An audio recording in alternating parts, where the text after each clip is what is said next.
अस्सलाम वालेकुम व्यूअर्स, मैं हूं सबीना पाशा।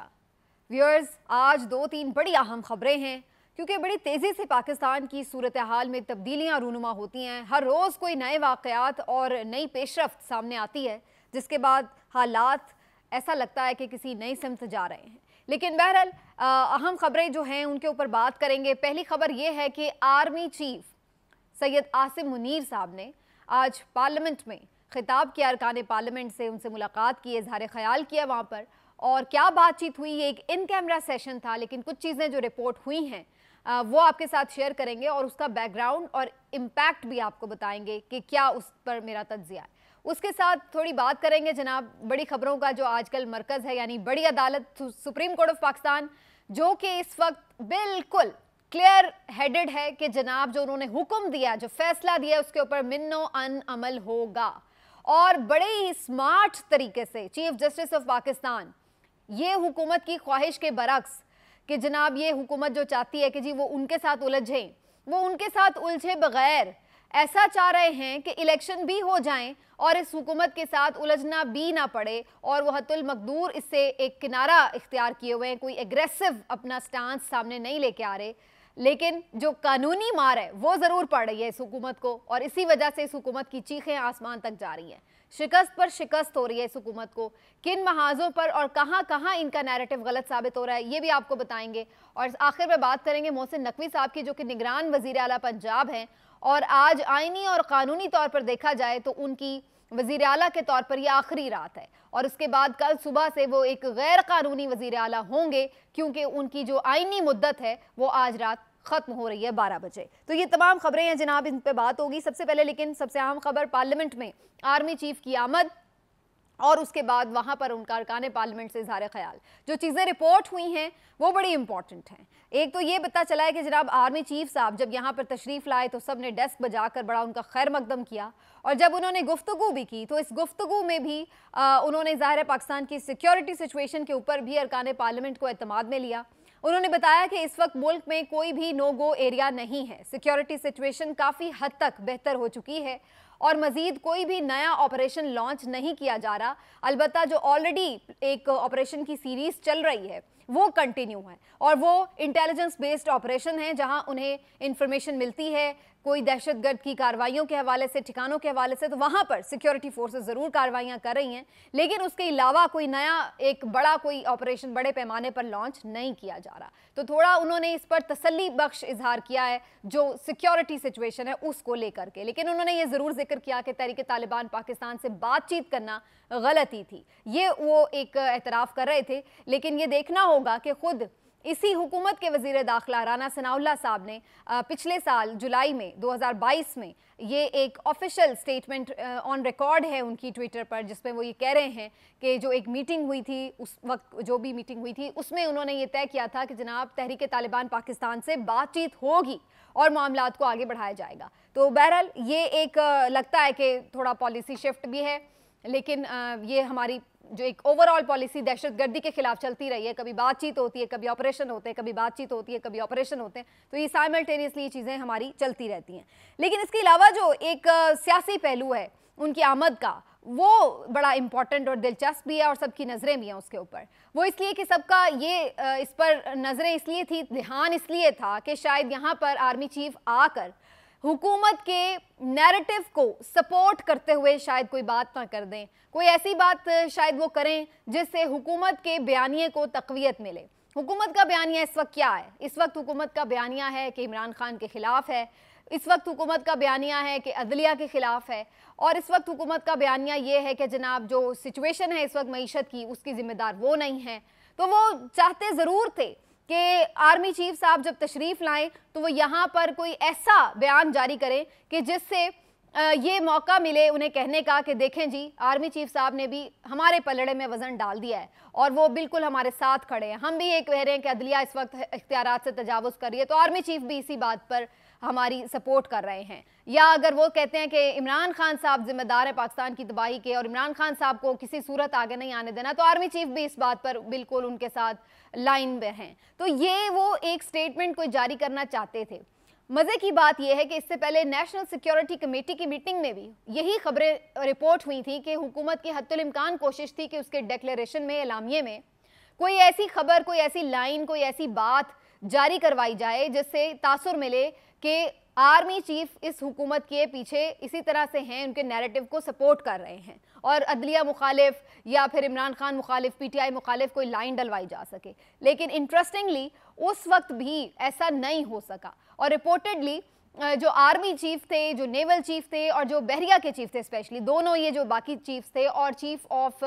जॉइंट कमेटी जो थे, उनकी जानिब से ख़ास तौर पर इसमें एक रेजिस्टेंस भी सामने आई और उन्होंने ऐसी कोई भी बात नहीं की जो कि किसी भी तरह कंट्रोवर्शियल होती या किसी एक साइड के पलड़े में वजन डालने के बराबर होती। तो ये उस वक्त भी नहीं हो सका और आज भी हुकूमत के अरमानों का खून बह गया, क्योंकि आर्मी चीफ साहब ने जो बात की उन्होंने बहुत ही बैलेंस्ड बात कर दी और उन्होंने आकर वहाँ कहा कि जनाब, ना कोई नया पाकिस्तान की बात करे, ना कोई पुराने पाकिस्तान की बात करे, बात होनी चाहिए हमारे पाकिस्तान की। यानी उन्होंने एक यूनिटी का मैसेज दिया कि इख्तिलाफात को ख़त्म होना चाहिए और पाकिस्तान की तरक्की के लिए हम सबको मिलकर काम करना चाहिए। उन्होंने कहा कि जो अवाम के मुंतखब नुमाइंदे हैं वो मंजिल का तयन करें और अफवाज पाकिस्तान अपने तौर पर जो उनका उसमें हिस्सा हो सकता है वो बिल्कुल पाकिस्तान की तरक्की और खुशहाली के लिए अपना किरदार अदा करेंगी।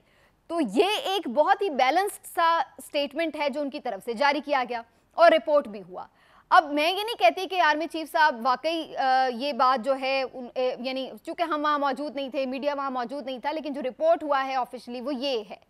अब बात यह है कि हुकूमत ऑफिशियली तो कम से कम कोई ऐसी स्टेटमेंट दिलवा नहीं सकी और इस बात के ऊपर उनके ऊपर बड़ी सटपटाहट है, इस बात की एक बड़ी फ्रस्ट्रेशन है कि आर्मी चीफ साहब ने तो सबके हवाले से बात कर दी है। इससे तो ये तासुर मिलता है कि ये जो बातें की जाती हैं कि जी एक्सेप्टेंस नहीं है खान साहब की या पीटीआई को नहीं आने देंगे या इस तरह की जो चीज़ें हैं उसके हवाले से या इलेक्शन के इल्तवा के हवाले से या अदलिया के साथ तसादुम के हवाले से या अदलिया को लताड़ने के हवाले से, अदलिया को महदूद करने के हवाले से, अदलिया के खिलाफ महाज राय के हवाले से कोई भी स्टेटमेंट जो है ये हुकूमत नहीं दिलवा सकी आर्मी चीफ से और ना आर्मी चीफ ने ऐसी कोई स्टेटमेंट दी। तो इससे ये एक काफ़ी मायूसी का सामना करना पड़ा है हुकूमत को। जो रिपोर्ट हुआ है, जो रिपोर्ट नहीं हुआ वो कहानी एक अलग कहानी हो सकती है और जो बाकी इंटरनल मीटिंग्स में होती हैं कहानियाँ, जो प्लानिंग्स होती हैं वो एक अलग कहानियाँ हो सकती हैं। मैं इस बात को बिल्कुल नहीं कह रही कि जो है बस एज इट इज़ जो बताया गया वो वही है। हो सकता है कि बहुत सारी चीज़ें और भी हों जो बाकी मीटिंग्स में होती हों डिस्कस कि क्या करना है, कैसे करना है, क्योंकि बज़ाहिर तो हमें यही नज़र आता है जो पॉलिसी इस वक्त नज़र आ रही है इस्टेब्लिशमेंट की, वो तो बज़ाहिर यही नज़र आ रही है कि वो पीडीएम के साथ है और हुकूमत और इस्टेब्लिशमेंट और इलेक्शन कमीशन ये तमाम लोग जो हैं वो मिलकर ना सिर्फ ये कि पीटीआई को एक हद तक महदूद कर रहे हैं बल्कि इलेक्शन भी रोक रहे हैं और इस सिलसिले में अदलिया के ऊपर भी दबाव डाल रहे हैं। तो ये हमें थ्रू आउट रियलिटी में तो नज़र आ रहा है, लेकिन जहाँ तक पार्लियामेंट के सेशन की बात है वहाँ पर बहरहाल एक बैलेंस बात आर्मी चीफ ने कही जो कि खुशाइंद बात है और अल्लाह करे कि वो अगर इस चीज़ के ऊपर न्यूट्रलिटी का मुजाहरा कर रहे हैं तो अल्लाह करे वो ओरिजिनली भी इस तरह की हमें चीज़ होती नज़र भी आए और तमाम लोग इसको माने भी। तो बहरहाल ये एक उनकी तरफ से गुडविल जेस्चर, लेकिन हुकूमत के लिए ये काफ़ी मुश्किल टाइम, क्योंकि अब उन्हें हर तरफ से ये प्रेशर मिल रहा है। क्योंकि इससे पहले जरदारी साहब से जो उनकी मुलाकात हुई, जरदारी साहब ने जो पार्लियामेंट के फ्लोर पर बात की, जरदारी साहब ने जो इंटरव्यू में बात की, हर तरफ बातचीत में जरदारी साहब ने ये हुकूमत को बड़ा कैटेगोरिकली मैसेज दिया कि आपको पीटीआई से बात करनी चाहिए, बात करनी पड़ेगी, बात किए बगैर गुजारा नहीं है। तो अब हुकूमत चाहे जितनी भी ये कोशिश करे कि जनाब हम नहीं बात करेंगे, हमने नहीं इलेक्शन में जाना, इलेक्शन का नाम सुन के ही भाग जाते हैं, तो अब लग ही रहा है कि चीफ जस्टिस साहब यही बात कह रहे हैं, उनके अपने कोएलिशन पार्टनर भी ये बात कर रहे हैं और आर्मी चीफ भी तसादुम की बात नहीं कर रहे। तो बज़ाहिर ऐसा लग रहा है कि आहिस्ता आहिस्ता जो PMLN है वो एक बंद गली में जा रही है, जहां पर आहिस्ता आहिस्ता सब उसको इस बात पर कन्विंस करेंगे कि आपको इसके लिए कोई हल निकालना पड़ेगा। और ये हमें चीज़ें आहिस्ता आहिस्ता स्ट्रीमलाइन होती हुई नज़र आ रही हैं, जब हर तरफ से ये आवाज़ उठ रही है कि जनाब एक दिन अगर इलेक्शन करवाने हैं तो इस तरफ आप जा सकते हैं। अब चीफ जस्टिस साहब दूसरी जानिब डटे पड़े हैं जनाब, और उन्होंने जो इलेक्शन के हवाले से रिपोर्ट मांगी थी कि जनाब पैसे जारी करने हैं और वो पैसे अगर जारी नहीं होते तो रिपोर्ट जमा कराई जाए। तो इलेक्शन कमीशन ने रिपोर्ट जमा करा दी कि कोई पैसे जारी नहीं हुए। उसके बाद उन्होंने लाइन हाजिर कर लिया गवर्नर स्टेट बैंक साहब को, इसके अलावा उन्होंने सेक्रेटरी इलेक्शन कमीशन को बुला लिया और फिर साथ ही साथ उन्होंने क्या कहते हैं अटॉर्नी जनरल को बुला लिया और उसके बाद इन चैम्बर उन्होंने उनसे सारी रिपोर्ट्स ली और इजहार बरहमी किया कि उनके हुक्म के खिलाफ क्यों अभी तक जो है वो पैसे जारी नहीं हुए। अब ये बड़ी दिलचस्प कहानी है जो मैं आपको सुनाने लगी हूँ कि वो हुकूमत जो बज़ाहिर आकर टीवी पर नैरेटिव बिल्ड करने के लिए चीख चीख कर, ये सजा के प्रेस कॉन्फ्रेंस पूरा मजमा लगाकर और पार्लियामेंट में करारदादें मंजूर कराकर अदलिया के खिलाफ और मुस्तरद के ट्वीट्स चलाकर और पूरे अपने जो चमचे हैं उनके थ्रू सोशल मीडिया पर एक पूरी कैंपेन चलाकर ये सब करके ऐसा तासुर दे रही है कि जैसे हम अदलिया के साथ बड़े कोई महाजराई में हैं और अदलिया की ऐसी की तैसी और पार्लियामेंट बड़ी सुप्रीम, तो हम तो कोई बात सुनेंगे नहीं और मुस्तरद और ये और वो, आमरीत आ गई, जुडिशल मार्शल लॉ आ गया, फलां हो गया, कितना शोर मचाते हैं और वहां जाकर भीगी बिल्ली बन जाते हैं। ये मैं क्यों कह रही हूँ, यानी यहाँ बाहर बैठकर सारा दिन इनके मुंह खुश्क हो जाते हैं ये बात करते हैं 4-3 का बेंच था, 4-3 का बेंच था, और वहाँ चीफ जस्टिस के चैम्बर में वही 3-2 का फैसला जो 4 अप्रैल को आया था उसके बारे में ये हुकूमत रिटन अटॉर्नी जनरल के थ्रू लिख के रिपोर्ट में कह रही है कि जी आपका ये हुक्म हमने माना और हम तो जनाब प्रोसेस कर रहे थे पैसों के लिए, लेकिन फिर आगे से वो एक्ट ऑफ पार्लियामेंट के थ्रू चूंकि होना था, लेकिन वो पार्लियामेंट ने करारदाद में कह दिया कि पैसे नहीं जारी करने, तो अब हुकूमत के पास तो इख्तियार ही नहीं है, वरना हमें कोई एतराज़ नहीं है पैसे जारी करने पे। अब हुकूमत के पास इख्तियार नहीं रहा तो कि वो गवर्नर स्टेट बैंक को कहे, क्योंकि पार्लियामेंट ने इस चीज़ को फारिग कर दिया, तो गवर्नर स्टेट बैंक साथ ही थे, तो चीफ जस्टिस ने सीधा सीधा खुद उन्हें डायरेक्टली कह दिया कि चलें भाई पैसे जारी करें। अब उन्होंने उन्हें टाइम दिया है कि जनाब आपके पास क्या पैसे नहीं, उन्होंने कहा हैं, उन्होंने कहा जारी करें इन्हें। उन्होंने कहा जी मंडे को अब आपने पैसे जो हैं दिए हैं या नहीं दिए, सेक्रेटरी इलेक्शन कमीशन सामने थे, उन्होंने कहा आपने मुझे बताना है आके कि इन्होंने पैसे दिए या नहीं दिए। अब बड़ी इंटरेस्टिंग बात है, चीफ जस्टिस साहब ने इतना स्मार्टली खेला है कि उन्होंने ये भी नहीं किया कि इस बात के ऊपर वज़ीर आज़म को बुला लें और लाइन हाजिर करके एक शोशा लगा लें और उसके बाद इन्हें रोने पीटने का मौका मिल जाए कि देखा हम तो पहले ही कह रहे हैं अदलिया हमारे खिलाफ है। बल्कि चीफ जस्टिस का मतमा नज़र क्या है, उनका एम ये है कि इलेक्शन हो जाए, उसके लिए उन्होंने कहा फंड्स चाहिए, फंड्स के लिए उन्होंने डायरेक्टली गवर्नर स्टेट बैंक को कह दिया है ताकि इस हुकूमत के साथ जो उलझाने का एक उनका एक कोशिश है इस हुकूमत की, उसको उन्होंने अवॉइड कर लिया। अब ये सारी सूरत हाल के बाद उन्होंने जो दूसरा बड़ा काम किया है अब वो ये है कि जनाब इन्होंने जो एक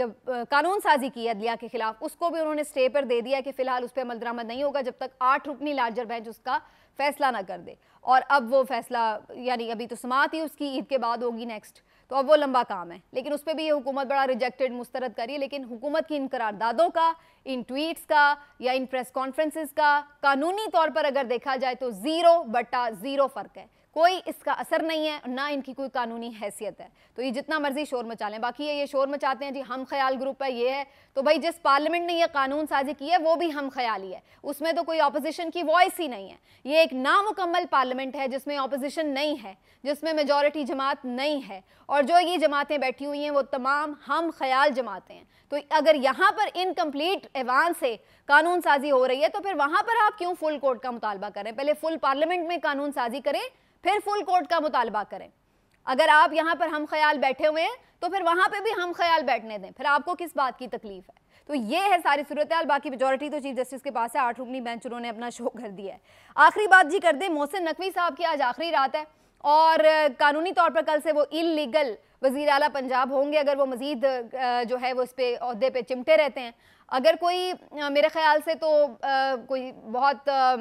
जिम्मेदार शख्स हो तो वो तो लाजमी खुद ही छोड़ के ओहदा चला जाए कि जनाब मेरा काम ख़त्म हुआ, आप लोगों ने नहीं इलेक्शन कराने, वो आप जाने और आपकी सियासी जमातें जाने, मैं तो चला, मैं 90 दिन के लिए आया था, 90 दिन पूरे हो गए, अल्लाह हाफिज़। आईनी तौर पर आइन मुझे ये हुक्म देता है कि मैं 90 दिन काम करूं। अब नहीं हुआ है आपने जिस मकसद के लिए करवाया, लेकिन ये तो चूंकि मिली भगत से सब आए बैठे हैं तो ये कहाँ जान छोड़ने वाले हैं। अब PTI ने उनके खिलाफ एक रेफरेंस फाइल करने का प्लान किया है कि इलेक्शन कमीशन में एक रेफरेंस फाइल किया जाए कि जी अब इनकी हुकूमत गैर कानूनी है, या तो ये सुप्रीम कोर्ट से इसकी कोई वैलिडिटी लें अपनी, और या फिर जो है इनको फारिग किया जाए और कोई नई जो हुकूमत है आर्जी सेटअप अगले जब तक के 14 मई तक के लिए उसको लगाया जाए। तो अब ये इस तरह की है, लेकिन इलेक्शन कमीशन अगेन चूँकि इस वक्त तो बी टीम ही है PDM की, तो मुझे नहीं है मालूम कि वो इसको कोई एंटरटेन करेंगे, लेकिन बहरहाल PTI अपने तौर पर ये कानूनी जो का एक राइट है वो इस्तेमाल करना चाहती है, वो करेगी। लेकिन बहरहाल मोहसिन नकवी साहब मौजूद तो रहेंगे फिल वक्त जो नज़र आ रहा है, लेकिन उसके बाद जब असल में कभी इलेक्शन हो गए, जब भी कभी हो गए और उसके बाद कोई ये चीज़ें खुली कि किसका क्या किरदार रहा इन तमाम गैर आइनी दिनों में, तो ये बहुत मुश्किल क्रिएट हो सकती है इन तमाम अफराद के लिए जो इस वक्त गैर कानूनी गैर आइनी कामों में मुलव्वस हैं और उनके लिए आलाकार और सहूलतकार बने हुए हैं। तो कभी भी ये कानून के शिकंजे में आ सकते हैं, क्योंकि कल के बाद से अगर लीगली देखा जाए, एतजाज़ एहसन साहब की भी ये कानूनी राय है जो मैं आपके साथ शेयर कर रही हूँ कि कल से तो इवन ये तनख्वाहों के लिए अगर सिग्नेचर भी कर रहे हैं या कोई भी चीज़ का ऑर्डर जारी कर रहे हैं तो वो सब गैर कानूनी है। तो वो एक बिल्कुल क्योस की सिचुएशन है कि अगर वो शहरी वैसे ही मानने से इनकार कर दे कि ये तो हमारी नुमाइंदा हुकूमत ही नहीं है, हम नहीं बिल देते, हम नहीं चालान जमा कराते, तो फिर आप किधर जाएंगे। तो ये एक आइन के साथ खिलवाड़ है। और अगर कोई किसी को बहुत पेट में दर्द है कि एक साथ ही इलेक्शन कराने, वैसे तो मुझे ये भी समझ नहीं आता, बहुत सारे मुल्कों में बहुत सारी रियासतें हैं, इवन भारत में आपके पड़ोस में देख लें बहुत सारी रियासतें हैं, सारा साल वहाँ पे इलेक्शन चलते रहते हैं, मरकज़ में रहती है हुकूमत जिसकी होती है, लेकिन बाकी रियासतों में इलेक्शन चलते रहते हैं। तो इससे कोई फ़र्क नहीं पड़ता है कि अगर आप मरकज़ में हुकूमत कर रहे हैं तो जी बाकी सूबे में इलेक्शन नहीं हो सकते। अगर एक ऐसी सिचुएशन डेवलप हो सकती है तो आप बिल्कुल इलेक्शन करा सकते हैं, लेकिन अगर आपको बहुत पेट में तकलीफ है कि आप नहीं इलेक्शन लगदा करवाना चाहते तो तोड़ दें, फिर असेंबलियाँ सारे एक साथ चले जाएं। और वो पीटीआई वाले इस बात के लिए विलिंग हैं कि अगर आगे डेट करने के लिए कोई आईनी तरमीम, कोई कानूनी सुकम दूर करना पड़े तो उसके लिए बिल्कुल कॉपरेट कर सकते हैं। मुझे लग रहा है कि अल्टीमेटली सिचुएशन कुछ इसी तरफ जाएगी, देखते हैं कि उसके लिए तरीकाकार क्या बनता है। मिलते हैं अगले वीलॉग में, अपना ख्याल रखिए, अल्लाह हाफिज़।